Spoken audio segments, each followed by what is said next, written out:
I think we're entering a new era here at No Jumper. You ready? Yeah. All the employees, all the hosts, they got to be hot.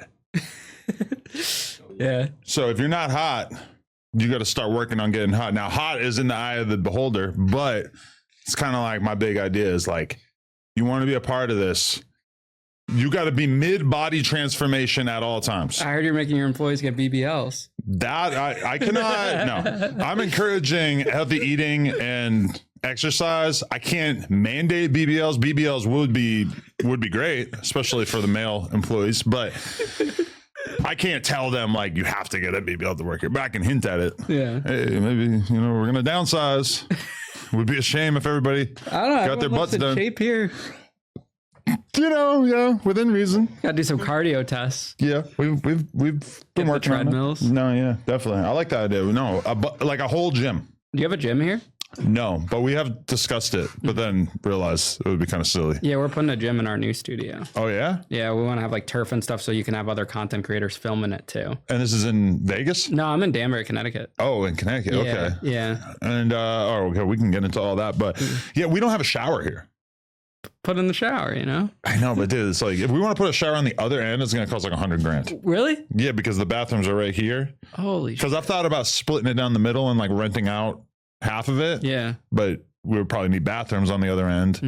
And so that would be extremely expensive. Yeah. But it is kind of weird to shoot porn in a place that doesn't have a shower. Do you do Plug Talk here? No, on the other side. Oh, cool. Yeah, it's a whole thing. Do you own this building or you rent? Yeah, we own it. Cool. For some odd reason.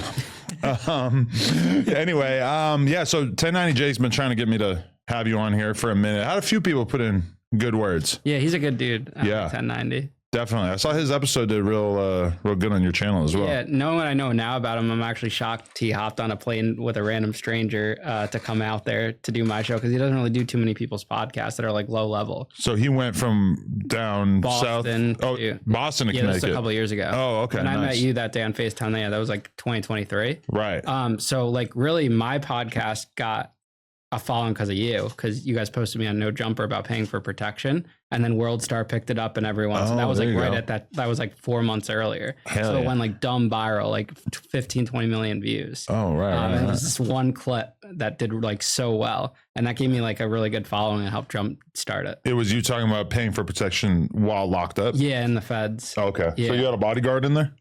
Kind of like these guys from DC tried to extort me. And Really? my paperwork was good. Like I went to trial, everything like that. And then they didn't like that I was like a young white kid not running with anyone, not having a car because they didn't know how politics work. Okay, so tell me how this extortion works. So they came up to me and then they slapped the glasses off my face and they tried to get me to have my dad send them money.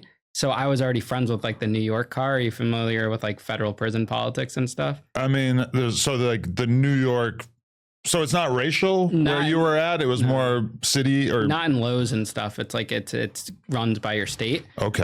So I was friends with a couple of the higher up guys there, and they didn't really have any money. So I said, "Hey, what do you need?" And I just like they didn't make me get them stuff. It was like a friendly extortion type thing, but it was like a mutual understanding. I think that's what made the clip do so well because I was trying to say I didn't get physically extorted, but like I still paid them to protect me in a way. Okay. It was like an unspoken agreement. So that was going on and they looked out for me. But when the DC dudes kind of put this pressure on you, did you have a relationship with them beforehand or was that kind of? No, they had. So that was right when Obama knocked down a lot of people's sentences right before he left. Okay. So they came from like a penitentiary all the way down to a low. Okay. Like overnight. So they were used to a whole entirely different prison politics. Okay. So they didn't like that I had a cell phone. I was running around. I was playing dice, spades, everything, gambling, and they didn't like that. And so they smack you one time? In the bathroom, they grabbed me, pulled me in there, grabbed me by my throat, and then slapped the glass on my face. So I said in the clip, like people in the comments say my cheeks are still red from that slap. So people ate that up. Wow. That the glasses broke. And then what happened was they were causing like too much noise there. So the New York car got into a fight with the DC guys. Over this. It was a whole big thing. And then someone planted a phone in their like boots and got them out of there because they were causing heat to the whole building. Wait, so these DC dudes were so disruptive that someone planted a phone, which I hear costs like many, many thousands of dollars while you're in there. It was $2,000, yeah. And so they take it, they stick it in his shoe, and then he gets kicked out, even though he actually had nothing to do with it. Yeah, it happens all the time. At least back then when I was there, I was in the feds from 2016 to 2019. I had a male prison guard try to rape me in the kitchen. Whoa. That's what I was going to say. These DC dudes might have had planning because you know about the reputation that they have? The DC, yeah, they're booty bandits. I was about to say it, but I didn't know you were going to say it. I know all about that. Because I've asked DC dudes on here, I'm like, do you agree with the narrative that DC prisoners are more likely to be homosexual? And it gets real uncomfortable because it feels like they kind of know that there's this reputation, but they obviously want to shoot it down if they don't partake. From what I hear, they won't ever admit that they're gay, though. They call it like gay for the stay. Okay. And that they're not actually gay. Or is it a power thing? I don't know. They'll dude, and if you call them gay, they'll like attack you. Like you can't call them gay. So you hear about that stuff all the time. Imagine living in a world where someone is banging another man in the ass and you can't even just call them gay. You're in the wrong. That's what it's like being a podcaster, for the record. Everybody else is doing this up shit, and then you say what it is. You just accurately describe it, and you are immediately under fire for you get acknowledging it. Or they try to cancel you for it. Damn, that's crazy. But do you think those DC dudes were zesty or no?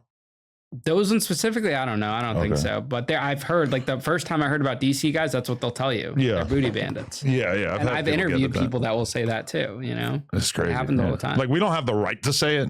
But I guess you were in there, so you have more of a perspective. I'll call them a booty bandit. That's what I heard, you know? Yeah. The DC guys are vicious. And they're also the ones that do like the gunning. Like they'll jerk off in front of female inmates and stuff. I did 6 months. That's called gunning? Yeah, that's what some people call it. You did 6 months in solitary for that? No, I didn't. Not for that. Oh, they would though. Yeah, I was in solitary. They would do that. Really? Yeah, because they would say female on the tier, and all the guys go to the gate and pull down their pants and start whacking off. Dude, it's nuts. These guys are gross. Okay. Did you were in there for how long? I did 26 months between a low and a camp. I always am fascinated by the idea that like straight guys can get locked up for a period of time and then just turn gay. Like it just doesn't add up to me. I've gone through prolonged stretches of not having sex in my life. Well, I guess really like, I don't know, is like a month. Is that like a prolonged stretch? I don't know.